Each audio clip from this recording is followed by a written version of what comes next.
नमस्कार, मैं हूं डिजिटल पत्रकार। आप सभी का स्वागत है डीपी न्यूज़ भोजपुरी में। आज के मुख्य समाचार कुछ इस प्रकार से हैं।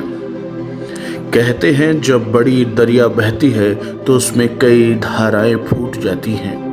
जब कोई वट वृक्ष बड़ा होता है तो उसमें कई टहनियां फूट जाती हैं।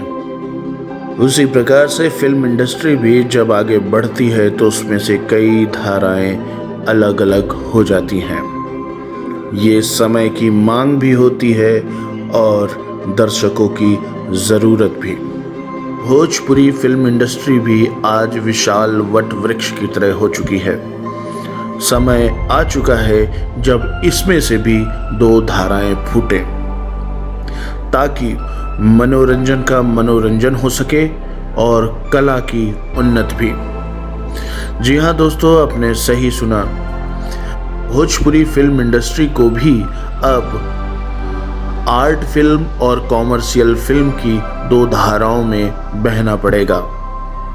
आर्ट फिल्म नई नई एक्सपेरिमेंटल मूवीज के लिए हो और कॉमर्शियल मूवी दर्शकों के लिए फुल मसाला मूवी हो।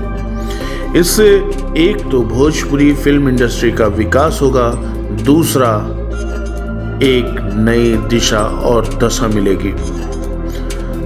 दोस्तों, आज के लिए बस इतना ही। फिर से मुलाकात होगी नए समाचार, नए विचार के साथ। आपने डीपी न्यूज़ को दीजिए इजाज़त। नमस्कार।